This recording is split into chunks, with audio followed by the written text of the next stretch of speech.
Oh, Oh, yep, that is perfectly okay. That works. It all works. Perfect. That's nice. Alright, make sure we're in that mode.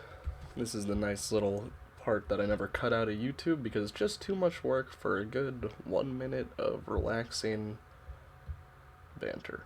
Do we have the lo-fi up? No, we do not. Do we want the lo-fi up?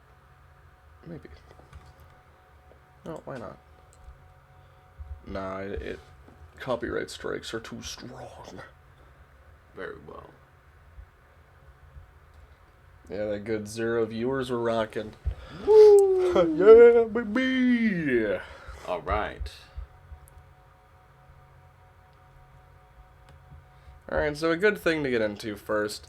This is Gabe. This is Gavin. And we are back for the Power8Podcast Turn 3. So we have a lot to talk about this week. First of all, what just happened? What did just happen? Golos was banned. Golos did get the banned. most played commander in the entire format in a very long time. Like, the most unifying commander that, like, pretty much anyone was willing to try at a certain point. Yeah. Power-wise, didn't matter. Like, jank tables were playing it. It got banned. It was the anything commander. And Worldfire got unbanned, I guess. Worldfire got unbanned, but we won't be talking and, about like, Sway of the Stars didn't get unbanned. That's a whole nother thing. That's a whole nother Dumbs discussion. Yeah. I'll release it as, like, a YouTube short, maybe. Yeah. Yeah, okay. But, so, yeah, Golos Tireless Pilgrim, a 5-mana 3/5 legendary artifact creature scout. When Golos Tireless Pilgrim enters the battlefield, you may search your library for a land card and put that card onto the battlefield tapped, then shuffle your library. You defined this as replacing commander text, and I think that's a perfectly good way to explain it. That's a fantastic way of explaining that ability. And the fact that not only are you replacing it, you're getting your Cabal Coffers, your World Tree, your Gaia's Cradle. Any land. And that's not even the end of this card. This is... You can also pay 2 and Wooburg to exile the top 3 cards of your library. You may play them this turn without paying their mana costs. Yeah. A card advantage engine to the max. It honestly, you could do anything with it. You could do Eldrazi Tribal. You could do... We'll talk about it. You could do plenty of stuff with this commander that led to its banning. You can literally do anything with it, and I feel like its strength... Like, the main part about it was no matter how bad your mana fixing was, you can cast this on turn 5 no matter what. Yeah.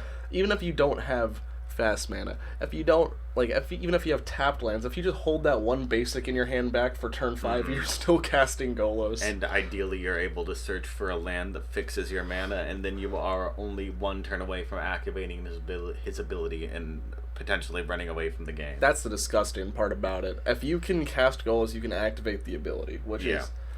I don't... turn 6 is not the turn to be casting 3 cards for free. Not in casual, at least. Yeah, we already don't love 5 mana or 5 color commanders. They never lead to that much deck diversity. This commander in particular is just too easy to cast, and there's not enough punishment for playing 5 colors. Part of what makes other 5 color commanders potentially interesting is that you have to have all 5 colors out to play.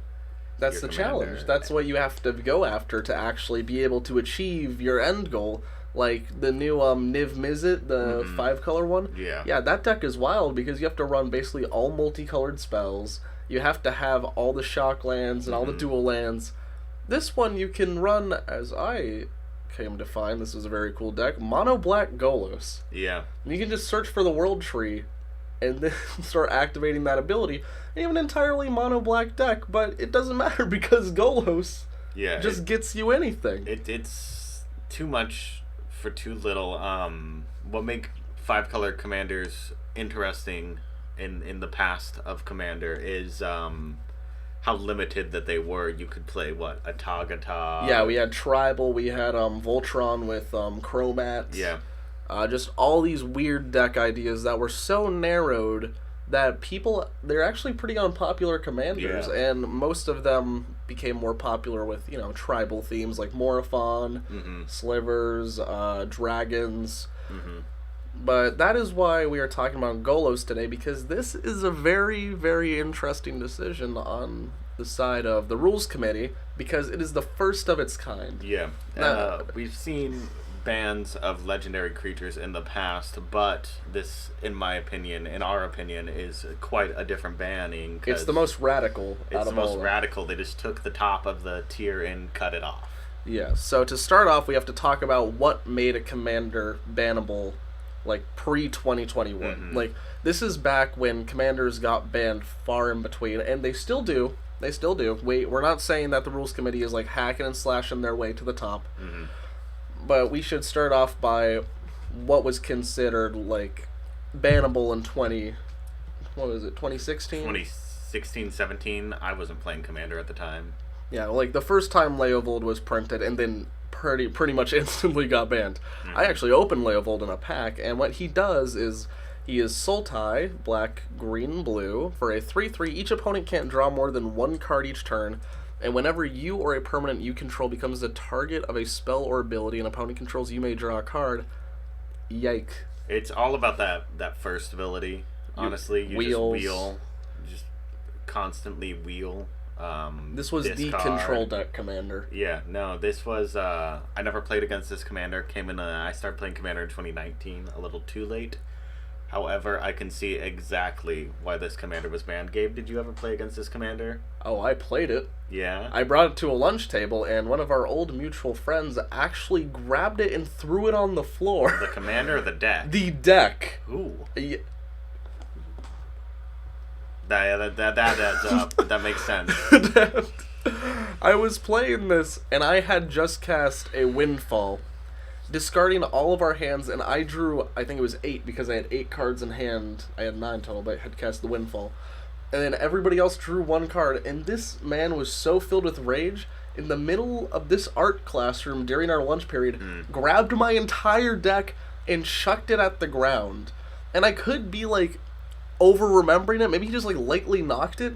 But I was so in shock by the fact that someone could get this mad at a commander. Yeah, it was the first commander, I think, that was so deeply broken that that there was no argument against it being banned. I can't think of any reasonable argument to allow Leovold in the format. There's a reason Hull Breacher got banned. It was the low mana cost. Essentially, that on a body, it doesn't get you a treasure token. However, having that ability in the command zone too. In the command zone, it's just too much. I actually really wanted to build this only because this is back when Tiny Leaders was kind of a thing. And when this got spoiled as a 3 CMC commander, I was like, oh my, this is the best Tiny Leaders commander I've ever seen. Tiny Leaders commander. And going on to another really good Tiny Leaders commander. We got Arayo Soratami Ascendant. This isn't going to flip over, so use your imagination. It has flying, and it's a 1/1. Whenever the 4th spell of any turn, is played, flip Arayo Soratami Ascendant. Now, Arayo Essence is a legendary enchantment that says counter the first spell played by each opponent each turn. Why? Too cheap for what it does, and what it does is too good. If it was countered the first spell cast each turn by anyone, it would be like a not kind of bannable. Millstone Gargoyle effect. Yeah, but it would not be playable. No one would play it. Yeah, but it's the fact that it is for each opponent. It does not counter the first spell played each turn, but rather could net, like, possibly 3 spells a turn. Yeah. It's just very, very unhealthy, and the fact that this is banned is very good. Yeah, we have a friend who played this in the 99 of a deck, and it was just gross. We have a lot of friends who play banned cards. We don't have the Rule 0 talk too much, and we should, but, like... Yeah, they just don't know the ban list, I guess. So, moving on to another recent ban. Iona Shield of Emeria. This was a very controversial one for the Rules Committee because there are people who loved it and people who hated it. It was 6/3 white for a 7/7 with flying. As Iona Shield of Emeria enters battlefield, choose a color. Your opponents can't cast spells of the chosen color. When was this banned? Oh my, I can't even remember. 3 years ago? It was when I started putting Painter Servant in my commander deck because it got unbanned with this ban. Yeah. As a commander, it's not great. I mean, I guess you could run all the good mana rocks, stuff like a lot of board wipes, and then get the field empty, cast her, and then you control the game from then on. Doesn't matter how mediocre your deck is. However, I see why it was banned, especially in the 99. One thing that I actually noticed just right now, like this isn't even on our script whatsoever, but Iona was banned and Painter's Servant was unbanned. And that's an obvious, like, really easy synergy to make. Worldfire got unbanned when Golos was banned, and I think that's because, technically, when it goes to Exile Zone when you're casting it, if you could have Worldfire and Golos, I think that's just one of your best win cons. You put it into Exile, like, off the top of your library, and then you can still cast 2 more cards after everything is gone. So I think the way they're trying to do these bans is more like synergistically wise. Like they're the card that they consider the most brutal with the card that they are going to ban. They feel free unbanning at this point. Yeah, maybe. So what card makes Emrakul bannable? Because I want Emrakul back. Emrakul's it's not bannable. In my opinion, I get it. To an extent for the 99, it is really powerful, and Annihilator 6 is a lot. Plus, protection from colored spells, it can't be countered. It's the best Titan. Yeah, it's the best, and this is an argument, but it's the best creature in all of Magic, stat-wise. Yeah, stat-wise. It is the best creature, especially with Annihilator 6. Like I said, protection from colored spells, you can't remove it, you can't counter it. There's just nothing that can be done about it. I could even get rid of it. It's because it can go in any deck, too, with that colorless CMC. Yeah, it's too much for what it does, but I don't think it's that bad. No, really. Like, if you have enough mana to cast this, you could be doing other things. Yeah, too. By the time you get to 15 mana to cast this, you should be winning the game. In mono blue, you could be casting a time stretch, or mono green, you've won a buy with 15 mana. With 15 mana. You could. There are arguments that like this and commanders like Braids. Or commanders that cheating creatures is too much. True, I forgot to put Braids on this list. But is Braids bannable? Braids may be bannable. We might do a little short thing about that. Yeah, so don't think like I fully forgot about Braids. It was more that like in terms of thinking about like banned cards that are banned for a reason, Braids just doesn't really fit the mold anymore. Yeah. And to be fair, if you played Braids and then played Emrakul in 99, you would not get the advantage of the extra turn. However, flying, protection from colored spells, Annihilator 6, 15/15, good. It's good enough on its own. Now, Lutri the Spell Chaser was the first of its kind to be banned. I think we may see more companion bans in the future. We don't have any on this list. However, that could be another episode. This was banned when it was the original companion rule where you could just cast it from your companion zone or whatever it's called. The Pokeball. So you just had a free a free dual caster mage in Izzet. Even if you were just playing Izzet and you weren't even playing that many instant sorceries, it's kind of like a why wouldn't you run this? Just in case, because of emergency blocker at any time. I feel like where this was most terrifying was like in the Vile Smasher Sakashima deck, where now you have 3 commanders. I do think Lutri is unbannable now. I think it could see an unban with the companion rule change. Rule change, because you have to pay the mana to get into your hand, and then you have to cast it. It's easily unbannable. It's a terrible dual caster mage at that point. 6 mana. I mean, you still have it. It's still accessible there. It's just it doesn't do enough to warrant its continued ban. Plus, I just like its vibe. I like the otter. We don't have enough otters in Magic. We don't have enough otters. Griselbrand and Rafellos. These are here because they're too easy. Yeah, Griselbrand is banned because Griselbrand is too powerful. Pay 7 life, draw 7 cards. It's too much. It does nothing else that he does matters. He's 4 and 4 black. That's important. He's a 7/7 with flying and lifelink. So you gain that life him, back. You attack with him and then pay 7 life or draw 7 cards, or vice versa. Your starting life total is too large for this card to not be run in 80 black. Imagine this in Crick. Just pay the life, and then 4 mana Griselbrand. Jesus. And the fact the fact that it can be reanimated, if let's say if it had the clause that when it died it got shuffled back into your library, it'd be way less playable.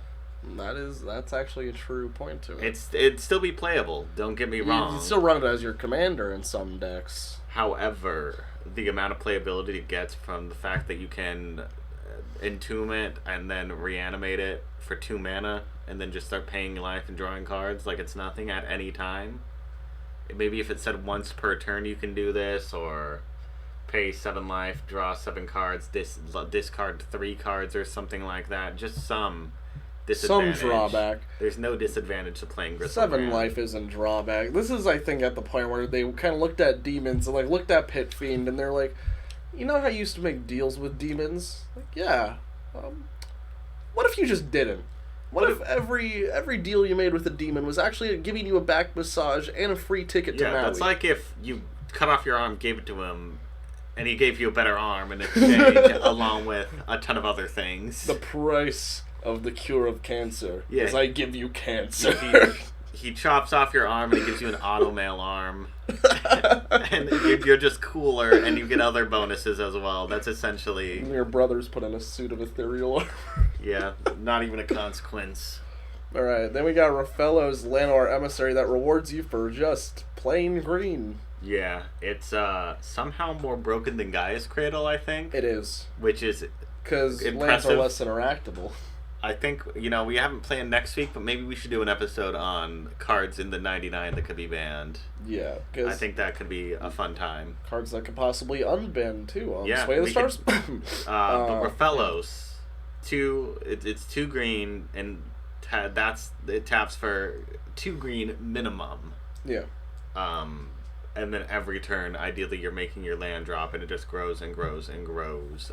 It was just gross. The most broken elf commander. It's not even a basic force, so it can just go into any. Yeah, especially with the printing of what's the land called? Llanowar. No, it's not Llanowar. Yavimaya Cradle. Yavimaya Cradle. Yeah, with this, it would be too much. Yeah. It'd be the exact same as it'd be gross. So why did Golos get banned? It doesn't really fit into any of these. Yeah, it's not... Before Golos got banned, I'd never considered Golos getting banned. I never particularly cared. Yeah, he's powerful. No, but now that he is banned, I feel it's like that weird kind of energy that's like, yeah, Golos should be banned. Yeah, I can see why Golos was banned. To be fair, I've only played against 2 Golos decks before. One of them was okay. I think I was there for one. Yeah, and it's good. It's very good. However, was it bannable? I think now that it is banned, it's bannable, but I never really cared if it got banned. It definitely changes what we may see of banned cards in the future, and in a change in philosophy of why commanders are banned. Just we'll talk about it more as things go on. I understood what the rules committee was going for with this one. They were seeing too many of the same deck. The fact that the number 1 commander was technically any color you want it to be is it is an issue. But in the long run, I don't really see this affecting anything. People are going to be upset that Golos got banned for a little bit, but Kenrith exists, Atagatog exists. Yeah, Atagatog. Child of Alara, I think that's called. Everybody's favorite. Yeah. Progenitus, if you... there are plenty of 5-color commanders that can take its place, particularly Kenrith. Yeah. Of course, this one was the best out of all of them, but I think it was just kind of... The only reason I'm not caring that it... Or I do care that it got banned, or that I really don't. I'm going back and forth on it, but I didn't really care to play against it because it was just boring to fight. Yeah, it had nothing going on. It's kind of a boring commander. 5-color good stuff it's fun for maybe a game or 2. Yeah, you see them cast a bunch of wacky stuff, and they go wild. That's fun, and then it's just that all the time. Obviously, 5-color good stuff has an edge over any commander that has restrictions in color or ability because they can just do anything in Magic. I think the reason that we're really unfazed by this ban is just because Golos isn't a good commander. Like, don't get me wrong, like, power-wise, it's really good, but I don't want to play Golos. Like, watching someone play Golos doesn't make me want to play Golos. It doesn't do anything. Like, it does stuff, but there's no build around for it. There's no challenge to building it. There's no strategy. You play good stuff. And if you want to play good stuff, good for you. However, the philosophy of the Power 8 podcast is to find a commander and build around that commander. Where you can run good stuff and synergistic stuff. Golos is just all good stuff. Just all good stuff. So is value more important than synergy now? I think it's getting to that point where commanders that gain you value are becoming more important than build-arounds or commanders that create synergy with your 99. Yeah, I'm not really seeing like too much of an improvement in synergistic cards in recent years. I think everything... The problem is, in 2016, let's say... I think I saw a post by Saffron Olivet MTG Goldfish on Twitter recently about how an extra turn in 2016 is way less crippling than an extra turn in 2021. And I feel like the point of that statement is the fact that we have come so far in terms of just good standalone cards that no matter what you have on board, taking an extra turn in 2016 meant another swing with Zergo. Yeah. It meant I could activate Muzio one more time, you know? Mm-hmm. Nowadays, I activate Muzio 5 more times. Yeah. Zergo has 20 extra combats during that turn. Mm-hmm. You run... Like, Narset was around back then, but Narset was the best commander back then. Yeah, Narset was... She's fallen so far out of favor. Yeah, because it's just so much easier to gain value from your commander and everything back then, 99. Like, we're talking about with synergy, that just... You have to used to build around... The best card in your deck used to be your commander. Mm-hmm. And I feel like that was what the rules committee was going for. Like, mm-hmm. When they banned a card, it was because they wanted your commander to be the highlight of your deck. You come to a table, and when people see your commander, that explains your whole deck mm-hmm. right there. But now, with all these, like, good pack mythics and commander precons, which I'm not in support of, honestly. Like, that can be a talk for another day. I don't like commander precons mm-hmm. almost at all. Like, I feel like they push too heavily into the fact that commander is no longer, like, the jank game. Mm-hmm. But aside from that, they're not printing enough synergy for their commanders that they do even print in precons. They just make so many good standalone cards in these recent precons that most people, like even me and you included, are just taking out the predetermined commander and just putting all the other cards into our other decks because it just elevates them that much. Yeah. Even if it has no synergy, even if it doesn't really fit the play style, we'll put it in the deck because it just makes it better. Yeah, definitely stuff has been printed in the last year that has nothing to do with, like, we don't see too many commanders that focus on synergy within the 99, more power now and just value, making sure you're getting the most out of the mana you spend. And that's awesome. However, definitely creates a less fun and flavorful environment. It makes it so you're not really fighting for that anymore. Yeah. And what I mean by fighting is that Commander used to be like a 12-turn format. Like, you would be... One board wipe would set everybody back, and then the entire game would be trying to rebuild. And whoever came out on top was literally a toss-up in the air, but now with so many asymmetrical board wipes, so many ways to give stuff indestructible, hexproof, whatnot. Sorry, I was choking on my words. There's too many good abilities to list off. That just... You win the game off of board wipes now. Exactly. Everything that was good in 2016 is now brutal in 2021. Yeah, and cards like Cyclonic Rift still existed back then. However, more effects, asymmetrical effects have definitely become more prevalent. Yeah, it's now, like, that's the one thing that me and Gav will disagree on is Cyclonic Rift. Like, not fully, like, we do, like, see the other side in a lot of ways. Like, I've almost bought Cyclonic Rift too many times, and that's ridiculous, for me at least, because of how against it I am. But that comes back to the question of value or center. It doesn't belong in my commander deck, but it's just so good that you kind of have to run it. Yeah, what other mono blue board wipe are you going to play? Like, Upheaval? Exactly. It's not legal. It's better than Upheaval at this point. Mm-hmm. And with most decks, I think that Upheaval can actually get unbanned, and I will stick by that because it's ridiculous what what Cyclonic Rift can do. It doesn't return lands back to your hand, but in a format with so many mana rocks, fast mana, mana dorks, big creatures, it may as well be an Upheaval. Yeah, like even Sunder is like legal, and that returns all lands to your hand. Why isn't Upheaval unbanned? Yeah, the unbanning's a whole other video though. Yeah.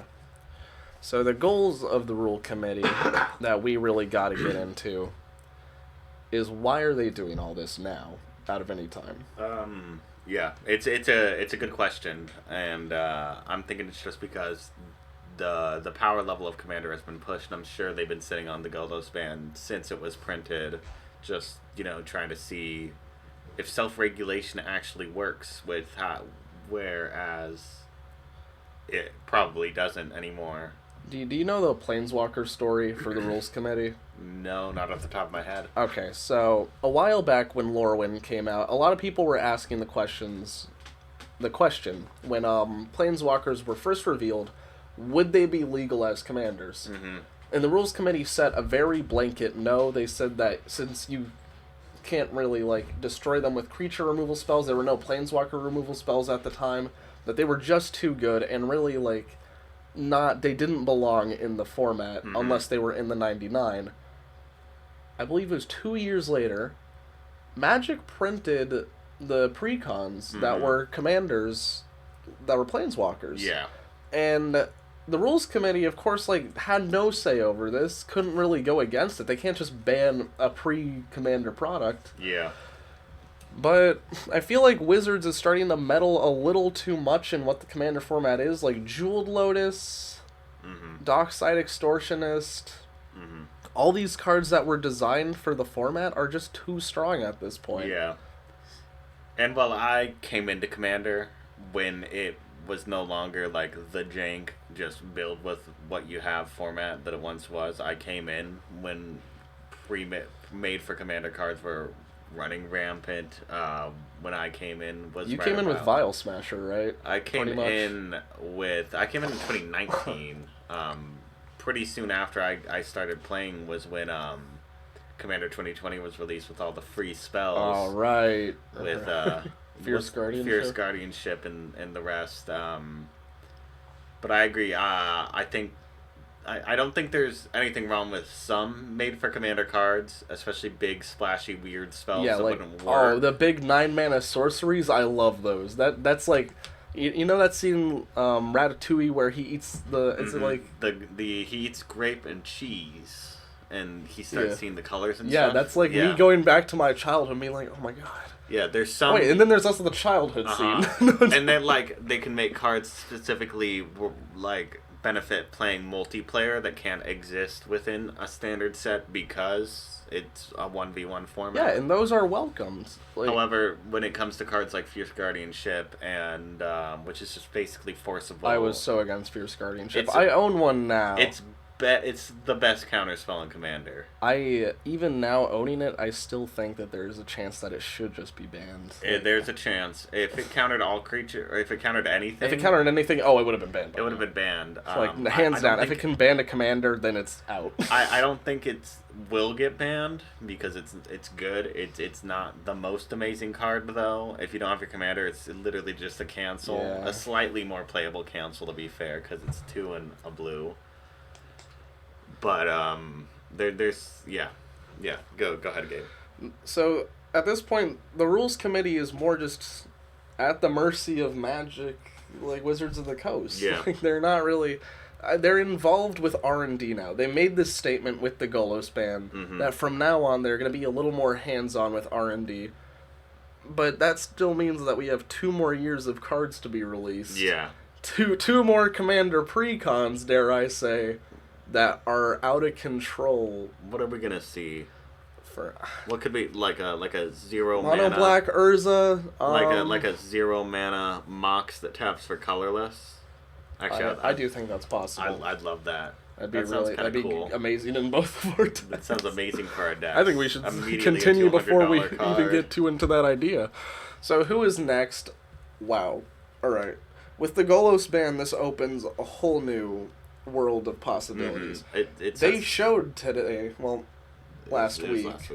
They showed on that day that they are willing to ban a commander no matter how popular it is or what the play style is. It'll definitely change the precedence of potential commander bans we could see in the future.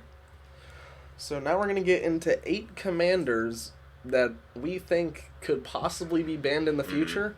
Not for the sake that they are bannable. Some of them aren't fully bannable, and I don't think that all these should be banned, but based off of what the rules committee is going for, we could possibly see a ban in the near future, so maybe don't invest too heavily in these decks currently. Maybe. Yeah, this is all a maybe. This is all hypothetical. Please, don't stop building your blank deck until you know for sure that this is just rampant, but some of these cards are possibly just on the chopping block for the sake of their playstyle. Exactly.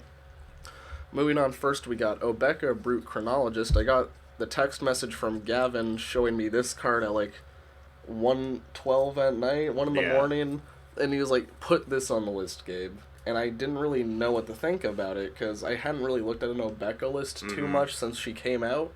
And God, they have changed. Yeah. So Obeka Brucanologist is 1 blue, black, red, legendary creature, ogre wizard. She is a 3/4, and she taps. The player whose turn it is may end the turn. Very simple. It's a very cool ability. It's an awesome commander. But brutal. And the cards you can play, this commander could be so fun for the table. It's already pretty easy to break, and with the potential printing of more cards with a significant this that have a powerful ability and then you lose the game at the end of the turn. Cards with that clause, or I'm pretty sure EDH Rec, she's listed as 42nd most popular too. Yeah, which is pretty low. Which is low, all things considered, but in terms of possibly banning a card, this is a big hit. Also, yeah, it's quite powerful and quite consistent. Pretty easy to break. Like I said, there's plenty of extra combat spells you could play that you lose the game at the end of the turn. You just end it. That exiles that spell's ability. All the Final Fortune spells that you take an extra turn but lose at the beginning of the next turn. You end it with that trigger on the stack. There's just so much you can do with her, and none of it is fair. None of it is fair. Especially with Insurrection is the one that I was sitting on the most, and just really I couldn't get over the fact that an 8-mana spell can just gain control of all creatures on the battlefield with her. Yeah. Which kind of reminds me of the weird jank synergy. This is a synergy commander, by the way. We want to make that very clear. It is. This is why it's on the lowest end of the end of what we believe could get banned, because this relies more on synergy than just random good cards. The decks you are running for Obeka, those cards in that deck are only going to be good on Obeka, 80% of the time. So the fact that you are building around Obeka and getting rewarded for that style of gameplay is why she's at the lowest tier of possibly being banned. She's not a good stuff. But still, she is quite powerful. Oh, almost too powerful. Oh, yeah. Kenrith, the Return King, is the de facto replacement commander for Golos decks, pretty much right now. Golos numero dos. 4 and a white, 5/5, does everything. Taps for 1 red, all creatures gain trample and haste until end of turn. 1 in a green, put a 1/1 counter on target creature. 2 in a white, that target player gains 5 life. 3 in a blue, target player draws a card. 4 in a black, put target creature card from a graveyard onto the battlefield under its owner's control. It does literally everything. It does everything that you want it to do. This deck can be anything. It could be a 1/1 counter deck. It could be a deck that wants to draw cards and control the board. I want to build a Kenrith Reanimator deck. It honestly can be anything. That sounds fun. And in the same realm of Golos, you can do it. You can do it. It doesn't matter just because it works. Is it as powerful as Golos? No, probably not. And more interesting than Golos. It's more interesting. Even though it's a staff of domination on a creature, pretty much. It's a better staff of domination. It's a way better staff of domination. Yeah. But still, it's just this is what it does. Nothing else. Yeah, you can create. I think that's the comfortable part about it. Gain infinite life, draw your deck. Thassa's Oracle. When it's probably it's number 7. Yeah. But it is very bannable in my opinion. The only reason we think that it shouldn't be banned straight away is because this is the replacement for Golos. We don't want to break someone's kneecaps and then also take away their wheelchair. Yeah. That's a little too far for us. This is just, it's very powerful, but it's not as powerful as Golos. It definitely requires more, more build around. You need a lot of ability cost reduction. Mm-hmm. And that weird familiar that's in Simic. And while casting Golos doesn't require you to have much, a very, You need 1 white. You need 1 white. To use his abilities, you do need all the colors. And it doesn't replace its commander tax also. It does not, which is big. The fact that Golos replaced its commander tax was insane. I was playing against a Golos deck on the MTG Arena Brawl, Historic Brawl.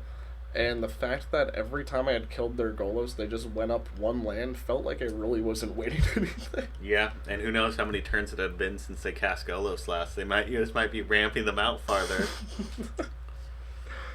Alright, so moving on, we got Edgar Markov at number 6. He is 6 mana, 3 Mardu, got a red, white, black for a 4/4. First strike haste, whenever Edgar Markov attacks, put a +1 counter on each vampire you control. None of this matters, because half the time you never see Edgar actually cast from the command zone. Instead, he is of this rare breed of 5 creatures that have Eminence.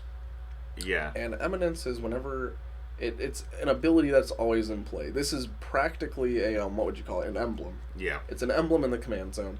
Whenever you cast another vampire spell, if Edgar Markov is in the command zone or on the battlefield, create a 1/1 black vampire creature token. Jesus Christ, why was this made? Yeah, this 2017 was probably the first time the Commander Precons printed something that the rules committee wouldn't really approve of. Like, before that, the Commander Precons were interesting, but nothing was, like, printed that was so deeply broken for the Commander format that it potentially probably should have been banned by now. Eminence is too good of an ability. This commander rewards you too easily.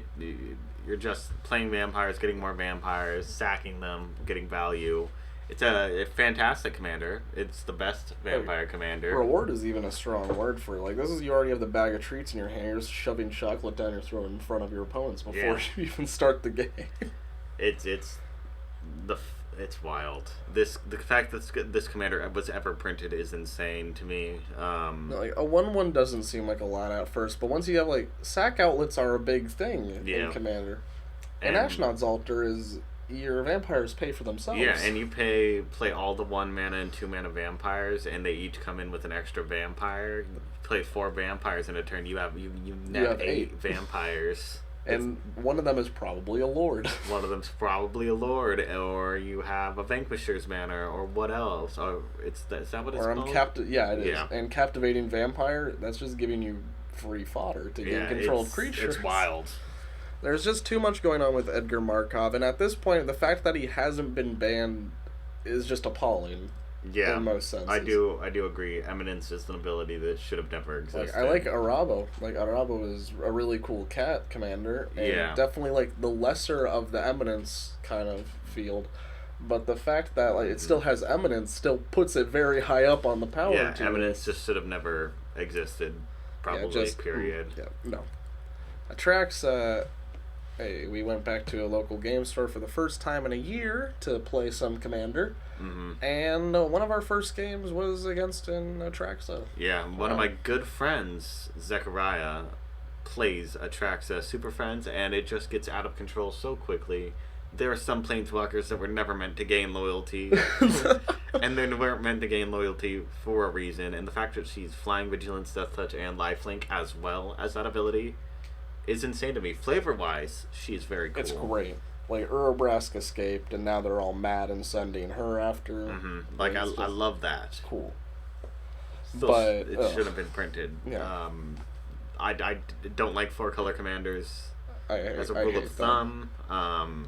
3 to 5. Back to 2016, please. And the fact that, like, you could play Infect, you could play Planeswalkers, you could do 1/1 counter tribal, and it'll be good no matter what you do, is insane to me.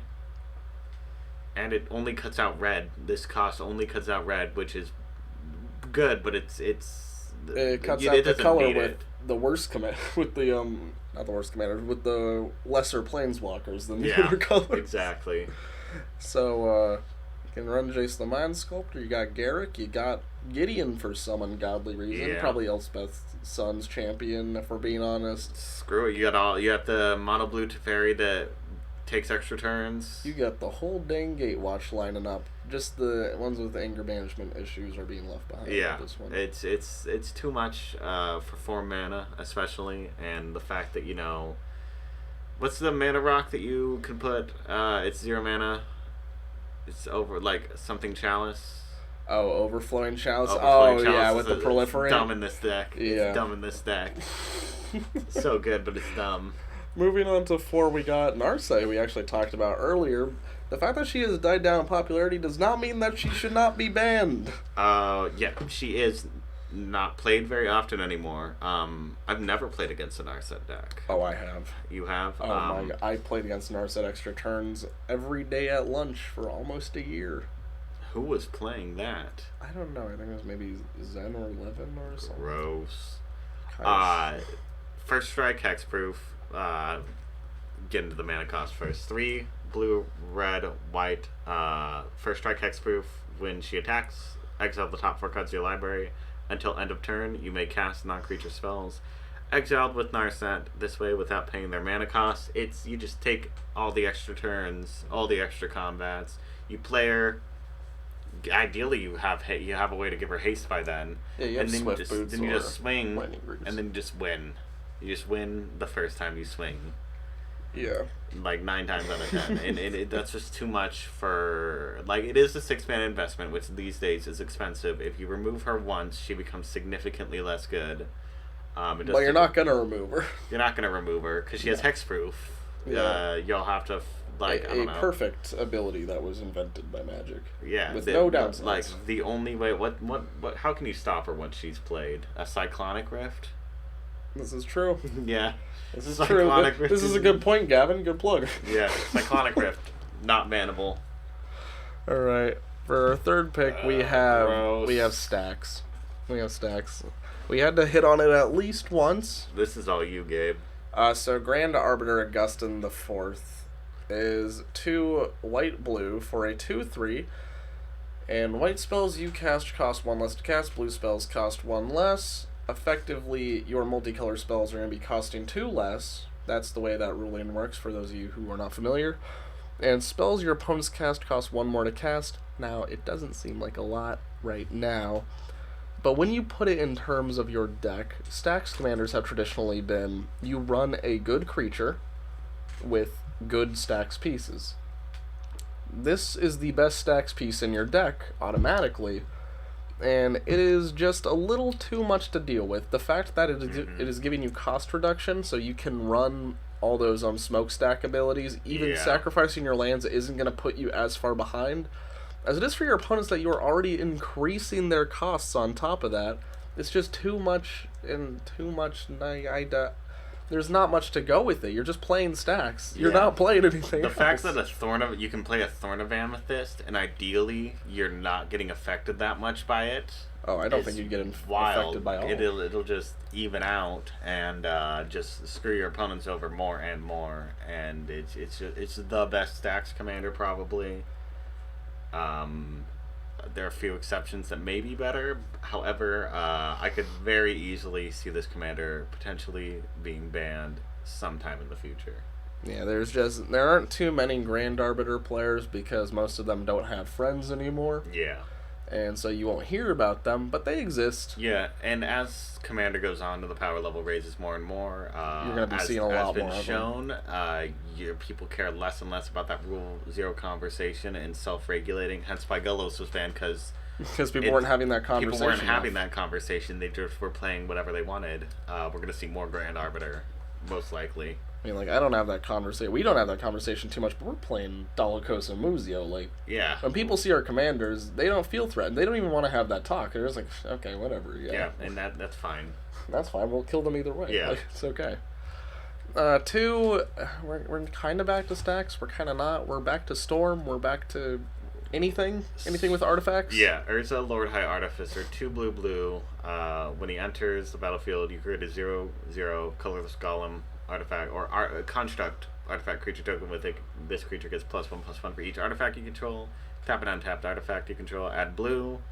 5 mana, shuffle your library, then exile the top card of your library until end of turn you play that card without paying its mana cost. He's a 1/4. He does so much. He has an infinite mana outlet on his body. He ramps you. He makes all your artifacts into Mox Sapphires. You got the construct too. Why not? He's better than Golos. He's better than Golos. This is where we were confused about the ban because Urza exists. Urza does exist, and Urza is one of the most powerful commanders ever printed. Urza has created less deck diversity than any other commander in recent years, I believe. Yeah, the fact that it's hard, like, a lot of commanders are hard to make powerful. This commander is hard to make weak.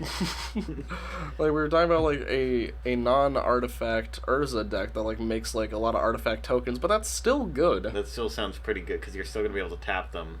You're still going to be able to use his 5 ability. You're still going to get a big construct. You're still... This deck, you lose nothing. It does require build around. You play artifacts. you play the most played card type in Commander, probably. You play some artifacts. That's the build around. Other than that, you can do so much with it. Stacks. You could do Storm. You could do equipment. You could do whatever. What do you feel like building today? What do you want to do? What do you want to do? Really, this is just up to you. Yeah. Urza isn't too boring. Not like Golos boring. Like, when you see an Urza play, it doesn't make you want to play the deck. It makes you really not want to play. Yeah, Golos is just boring. At least Urza's cool. And flavor-wise, Urza is a huge win. They did make him powerful. They did make him one of the most powerful creatures ever printed. We could be seeing him as a planeswalker soon, too. Well, with the Brothers War, yeah. We most likely will. Or at least another legendary creature. Yeah, lore-wise, I don't remember when his Spark even ignited, so I kind of like don't want to read up on it, so I can be a little surprised as the new players. I can't remember off the top of my head. It's been a while. I'm kind of hoping it's a creature, but we'll see. Yeah. So moving on to 1. Yeah, we got Keenan. Keenan. Yeah. This is you. Oh, why? It's green-blue for Keenan Bonder Prodigy for a 2/2. Whenever you tap a non-land permanent for mana, you add 1 mana of any type that permanent produced. You can pay 5 green-blue. I honestly never read the second ability until last night. Like, that's truth. I'll swear on that. It'll look at the top 5 cards of your library. You may put a non-human creature from among them onto the battlefield, put the rest in the bottom in any order. Nobody cares. Nobody cares about that. That's also part. Basically Golos. This commander is very similar to Golos. It gives you mana. It lets you cast something for free. And you don't run a lot of human... Like, there are humans in Commander, obviously, but not every card is a human. Yeah, you can definitely avoid putting humans in the deck. That's very easy to do. Even if you have 1 or 2, you're still probably going to hit a non-human creature and be able to put it out anyway. Did you say why would you run creatures in Keenan when you can run Grim Monolith and Basalt Monolith? I mean, you want to run it. Big Eldrazi's. That's what this deck is. Create infinite mana. And in the meantime, cast Big Eldrazi to until you hit your Walking Ballista, you have Ballista, or you hit your Staff of Domination, and you're able to create infinite mana. It just creates infinite mana so easily. Basalt Monolith, the fact that it goes infinite with your commander is insane. This commander sees all cards prior to this. We like kind of see it as like it could be banned. Keenan we think should be banned. Yeah, I think Keenan should be banned. The fact that it doesn't see as much play as you'd think it would. maybe self-regulation is working. I've never played against a Kinnan deck. I've played against too many Kinnan decks. Yeah, ever since you started playing MTGO consistently. Yeah. The fact that it makes Soul Ring tap for 3, makes Soul Ring into a colorless Dark Ritual. Wow. It makes it Mana Vault. Hey, you could play, you could make, what's it called? Jeweled Lotus. Sack it. Get an extra color that you can use for anything. Why not? This is true. Fucking why not? It makes it into a Lotus Petal. Exactly. Oh my god. So yeah, Kinnan should be banned. There's not too much to add to that conversation, except for we have one little extra bit. Yeah, this is going to be the most probably controversial part of the video, or at least the most... It will make the most people angry. If people watch this. This is true. So possibly we can still be good, liked boys wherever we are. Slivers should be banned. I wouldn't go that far. No, they shouldn't be banned. But I there's no deck diversity. There's no deck diversity among slivers, and the whole reason Golos was banned is because there was no deck diversity. Checkmate, rules committee. It's pretty similar logic, whereas you're just playing 5-color good stuff with the best creatures. And the best creatures are going to be every sliver. Every sliver. You're just playing... You were running a 5-color sliver deck. You're running 5 colors of all the best slivers. And the first sliver is even a food chain build. It's not even just a sliver build. It's also a food chain build. I considered elves first, but elves have somehow less decks than slivers, and also, they're not 5 colors. Yeah, no, slivers are wild that they exist at all. They're the most powerful tribe. They destroy the power level of like merfolk or even humans. They're significantly more powerful than humans. The fact that like Morophon is probably the worst sliver commander outside of Sliver Hive Lord, which is barely anything, but still the fact that I forgot to put Sliver Legion on here too. It's Dang. fine. Sliver Legion. It gives them really all +1/+1. It's a big old Sliver Lord. The fact that slivers, and we'll probably see more slivers in the future. Possibly in the Brothers War. Possibly in the Brothers War or in Dominarian United. We don't know. I hope so. It'd make me happy. I like slivers. I want there to be more slivers, I think is kind of the point that I'm trying to get at. You could... the issue with slivers is that you can only play them 5 colors, so it's just going to be the best creatures that give each other every bonus imaginable, plus 5-color good stuff. It's insane. And there are 26 very brave little Timmies that built Alicia, who smiles at apparently there are 26 people on EDH that built Alicia that smiles at death slivers, and I respect that. I am inclined to also respect it. It's weird, but it's cool. So, Korvold is the most played commander now. Which is weird to me, but whatever. Yeah, with Golos getting knocked off of the top, he sits at 6,229 decks on EDH Rec. Mm-hmm. The first sliver sits at the 69th most played deck, and nice. And closely followed up by Sliver Overlord at 71. When you put all slivers together... Yeah.